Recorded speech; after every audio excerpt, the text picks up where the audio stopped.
Have you ever noticed how your mind can replay one painful conversation 100 times, but struggle to hold on to one peaceful thought for 5 minutes? You replay what they said, what you should have said, what might happen tomorrow, what could go wrong next week. Nothing is happening in front of you, but inside your mind, the same pattern is running again and again and again. There is a reason repetition matters. Your brain learns from what you repeatedly practice. And this is where something fascinating happens.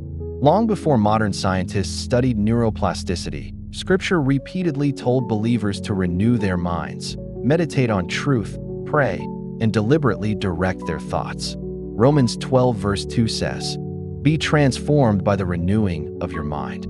Paul was not teaching neuroscience. There were no brain scanners. He was teaching spiritual transformation. But modern neuroscience has discovered something that makes those ancient words especially interesting. The brain is capable of change. Repeated experience matters. Repeated attention matters. Repeated practice matters. So could a biblical habit actually help change the patterns your brain learns? The answer begins with something called neuroplasticity. And once you understand it, you may never think about your daily thoughts the same way again. Revelation 1. Your brain is not completely fixed. For a long time, people thought the adult brain was far more fixed than scientists now understand it to be. Today, we know the brain can adapt through learning, experience, behavior, and repeated practice. This ability is called neuroplasticity. Think of it like walking across a field. Walk across the grass once, and almost nothing changes. But imagine taking the same route every morning, again, and again, and again. Eventually, a visible path begins to form. Your brain is obviously far more complicated than a field, but the picture helps us understand one principle. Repetition matters. When you repeatedly learn or practice something, your brain can adapt.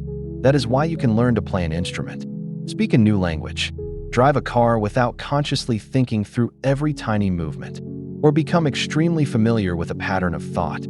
Now listen again to Romans 12 verse 2. Be transformed by the renewing of your mind. Paul was speaking about spiritual transformation, not describing neurons. But notice the biblical principle. Transformation involves the mind, and renewal is not presented as merely knowing something once.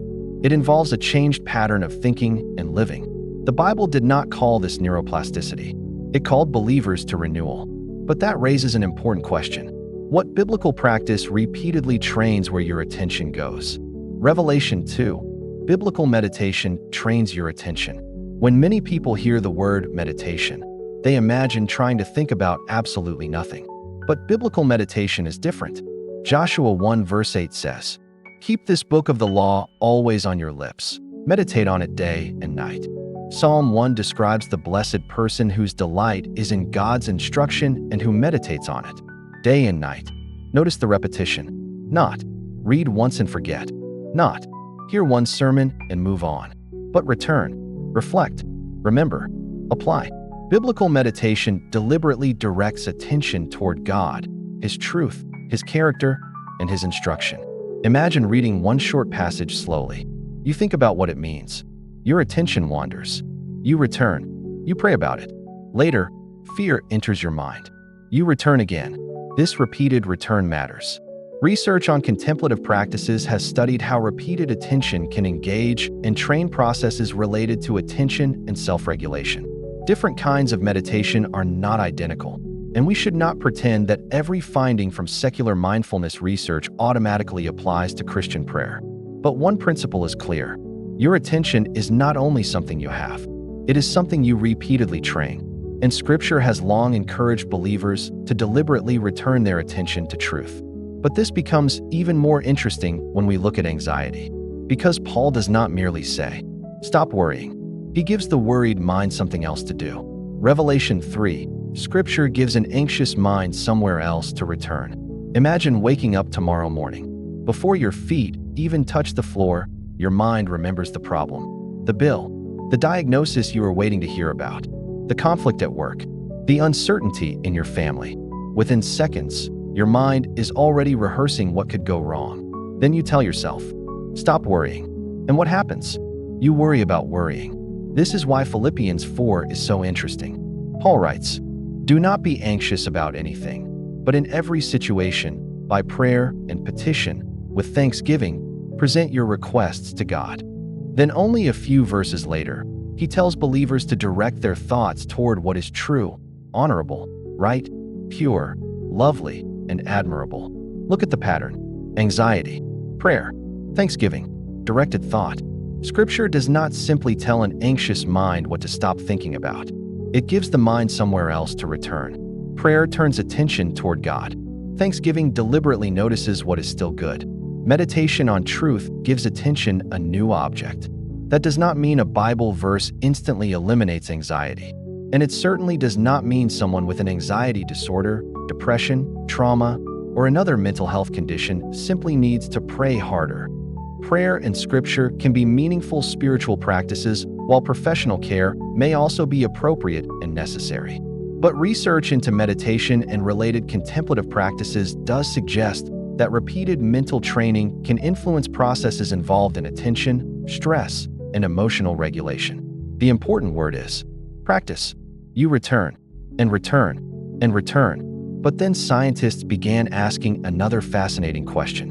What is actually happening in the brain while someone prays? Revelation 4. Scientists can observe brain activity during prayer. Imagine telling the Apostle Paul that one day humans would build machines capable of measuring changes in brain activity while someone prayed. It would have sounded unimaginable. Yet researchers have done exactly that. Brain imaging studies involving prayer have found measurable activity in neural systems associated with processes such as attention, social understanding, and relational thinking, depending on the type of prayer being studied. In one study involving Christians engaged in personal improvised prayer, researchers observed patterns consistent with participants relating to God in a personal, relational way. Now we need to be very clear about what this means and what it does not mean. A brain scanner can observe neural activity associated with prayer. It cannot tell us whether God is listening. An MRI cannot prove God exists. It cannot disprove God either. Science can study measurable processes occurring in the person who is praying. Faith makes a different claim, that prayer is communion with God. Those are not the same question. But the research does reveal something important. Prayer is not neurologically nothing. Attention is involved. Memory may be involved. Language may be involved.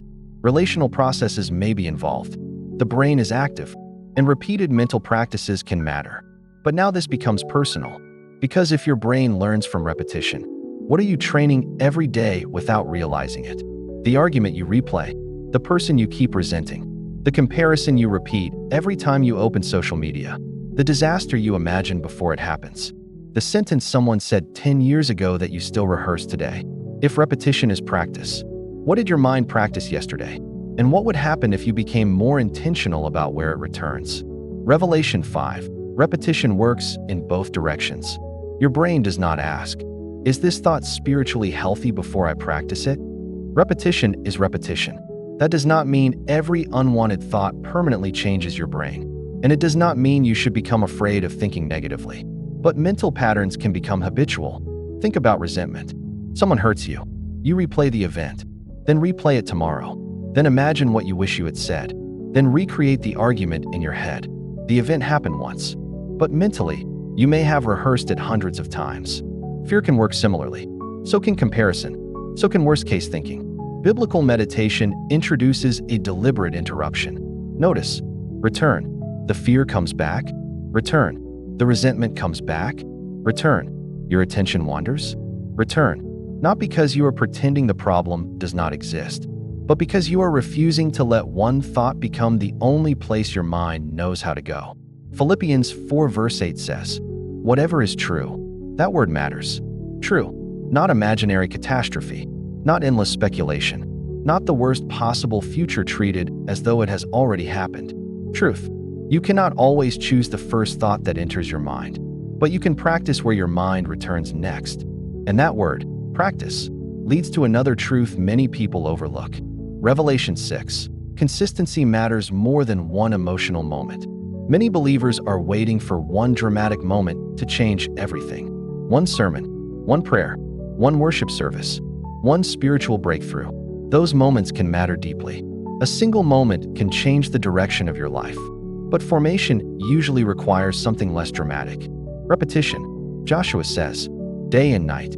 Psalm 1 says, day and night. Why? Because the biblical picture is not occasional inspiration. It is repeated return. This also fits what we know broadly about learning and neuroplasticity. Brains adapt through repeated experience and practice. There is no universal Christian neuroscience formula that says, do this for 7 days and your brain is rewired. There is no guaranteed 21-day countdown. And you may have seen dramatic claims that just a few weeks of meditation permanently enlarges specific areas of the brain. Some studies have reported structural differences associated with meditation. But larger and more rigorous research has challenged some of the strongest popular claims. The science is more complicated than viral headlines make it sound. That does not mean repeated mental practice does nothing. It means we should be careful about promising dramatic structural brain changes on a fixed schedule. Scripture gives us a rhythm, not a neuroscience countdown. Day after day, return after return, prayer after prayer, truth revisited until it becomes increasingly familiar. Transformation is often less dramatic than we expect and far more repetitive. But there is one final truth we cannot miss. Because if we stop here, we could turn the Bible into nothing more than a self-improvement manual. Revelation 7. God's goal is bigger than brain hacking. Romans 12 verse 2 does not say, renew your mind so you can optimize your brain. It says, be transformed by the renewing of your mind. And then it connects that renewal with discerning God's will. The goal is a transformed life, not merely becoming calmer, not becoming more productive, not unlocking secret mental powers, not using Bible verses as a neurological life hack. Biblical renewal is meant to shape what you believe, what you value, how you respond, how you treat people, what you choose when nobody is watching. Your relationship with God. Think about the pattern. What repeatedly receives your attention can influence your thinking. Thinking influences choices. Choices repeated become habits. And habits help shape the way you live. So neuroscience can ask, what happens in the brain when a mental practice is repeated? But Scripture asks an even deeper question. What kind of person are those repeated practices forming? That is the real purpose of renewing your mind. Not simply a different brain, a transformed life. So how can you begin? You do not need a complicated system. Tomorrow, try this simple 10-minute renew your mind practice. This is not a scientifically proven 10-minute dose. It is simply a practical starting point. First, read 2 minutes. Choose a short passage of Scripture. Do not rush. Read it slowly, maybe twice. Second, reflect 3 minutes. Ask, what is true here? What does this show me about God? What thought pattern in me does this truth challenge? Third, pray 3 minutes. Turn the passage into prayer. If you are afraid, bring the fear honestly to God. If you are grateful, say why. If you need wisdom, ask. Fourth, return 2 minutes. Choose one short truth from what you read. Carry it with you. When your mind returns to fear later that day, return. When the old argument starts playing again, return. When comparison begins, return. Not perfectly, not magically, deliberately, day after day, because the goal is not to never have another negative thought. The goal is to increasingly train your attention to return to what is true. And remember, your brain learns from repetition. Neuroscience helps us understand that repeated experience and mental practice can shape how the brain functions. Research can observe measurable activity during prayer and investigate how contemplative practices relate to attention, stress, and emotional regulation. But neuroscience does not prove Romans 12 verse 2. It does not prove God, and it cannot measure the full spiritual meaning of prayer. Science can investigate mechanisms. Scripture gives believers a purpose: to renew the mind, to know what is true, to become transformed, to live differently. So tonight, ask yourself one question. What am I training my mind to return to every day? Fear, resentment, comparison, or truth? You may not control every thought that arrives, but you can practice the return. Read, reflect, pray, return, and tomorrow, do it again. If this message spoke to you, write in the comments. Renew my mind, Lord. And for the next 7 days, try the practice. Not because 7 days is a magic neurological formula, but because every lasting habit needs a place to begin. Notice where your attention goes, and practice bringing it back. If you know someone who has been struggling with overthinking or trying to build healthier thought patterns while growing in faith, share this message with them. Subscribe to Bible Truth Signals for more videos exploring scripture, faith, and the questions modern life keeps bringing back to the Bible. And remember, neuroscience can study how repeated practice changes the brain. Scripture asks the deeper question, what are you training your mind to become?